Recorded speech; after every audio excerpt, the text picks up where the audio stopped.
आज से सावन की शुरुआत हो चुकी है। मेरी मौजूदगी दुधेश्वरनाथ मंदिर में है। इस मंदिर का विशेष महत्व है क्योंकि यहाँ पर भगवान शिव खुद प्रकट हुए थे, ऐसी मान्यता है। और आज भी यहाँ पर शिवलिंग जमीन से 3 फीट नीचे मौजूद है और सावन का महीना भगवान शिव को बहुत प्रिय है। मेरे साथ इस वक्त दुधेश्वरनाथ मंदिर के आचार्य लक्ष्मीकांत जी मौजूद है। लक्ष्मीकांत जी, आज से सावन की शुरुआत हो गई है। ये महीना भगवान शिव को बहुत प्रिय है। ये सावन महीना और कार्तिक महीना और माघ के महीना, ये तीनों महीना जो है कि भगवान शंकर जी को अति प्रिय होता है। तो लगभग एक तो कावड़ की से तो शुरुआत होता है, तो ये नया युग का प्रारंभ होता है इसमें। क्योंकि कहते हैं हर जो भोले कावड़ लेके आते हैं, हर भोले के अंदर शंकर भगवान का वास होता है। तो ये भी कहा जाता है कि अगर आप सच्चे मन से इस महीने में भगवान शिव को याद करते हैं तो सभी मनोकामनाएं पूरी होती है, कष्ट दूर होते हैं, रोग दूर होते हैं। जी जी, ये तो है ही। क्योंकि नहीं तो देखिए, अगर भगवान शंकर जी के जो इतना दूर से लोग जल लेके आते हैं, चाहे कावड़ वाले लेके आते हैं, चाहे आम आदमी भी लेके आते हैं, अगर मनोकामना पूर्ण नहीं होता तो कोई नहीं आता। उनके मनोकामना पूर्ण होने के कारण ही जो कि सब लोग आते हैं इतना श्रद्धा भाव से लाके, नंगे पैर से, पैर फट जाता है, चल नहीं पाते, फिर भी जो कि भगवान के ऊपर आस्था विश्वास है, इसलिए वो लोग जल लेके आते हैं कि हमारा जो जिस मनोकामना के लिए हम जल लेके आ रहे हैं, हमारा मनोकामना पूर्ण हो। तो नियमित तौर पे आना होता है। हाँ, ये देखिए, उनको तो अभी कोई हरिद्वार से, कोई गोमुख से, कोई गंगोत्री से लेके आते हैं तो उनको समय लगता है। लेकिन समय सीमा कब है? शिवरात्रि है। शिवरात्रि लास्ट दिन होता है, तो शिवरात्रि से पहले 2-4 दिन पहले आके मंदिर में हाजिर लगा लेते हैं कि भगवान, हम जिस काम के लिए गए थे वो काम को पूर्ण करके हम आपके पास पहुंच गए हैं। ठीक है। अब क्योंकि सोमवार के व्रत भी रखे जाते हैं, जो लोग व्रत नहीं रख पाते हैं या दफ्तर में मौजूद रहते हैं, बिजी रहते हैं और व्यवसाय में वो बिजी रहते हैं, उनको क्या करना चाहिए घर बैठे? देखिए, वो अपने घर पे भी एक शिवलिंग छोटा सा रख सकते हैं। अब अगर घर में कुछ लोग ये भी सोचते हैं शिवलिंग को रखना नहीं चाहिए, लेकिन ऐसी कुछ बात नहीं है।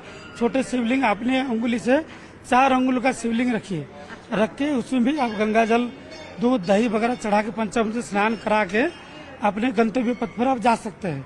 क्योंकि इससे भी भगवान संतुष्टि होते हैं। भगवान, हम जहाँ विश्वास करेंगे वहीं भगवान है। हमारा हिंदू धर्म है, हम तो पत्थर रख के भी भगवान को पूछते हैं तो भगवान वहीं पे सुन लेते हैं। बिल्कुल। और ये दुधेश्वरनाथ मंदिर है, त्रेता युग से संबंध है। रावण के पिता ने भी यहाँ पे पूजा की थी, भगवान शिव खुद प्रकट हुए थे, ये मान्यता है। जी, ये अपने जो शिवलिंग है स्वयं शिवलिंग है, उनको ना कोई स्थापना किया है ना, स्वयं है।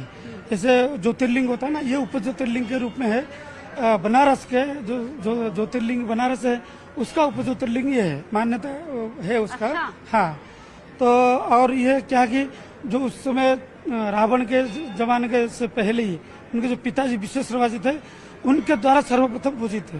तो इसकी महत्व और बढ़ जाता है, क्योंकि वो एक त्रिकालदर्शी थे। जब उन्होंने गाय चरने आते थे, तो गाय जब टीला में खड़े होने के बाद जब थन से अपने आप दूध निकल जाता था, तो गाँव वालों को शक हुआ कि भाई हमारा गाय का दूध कहाँ जाता है।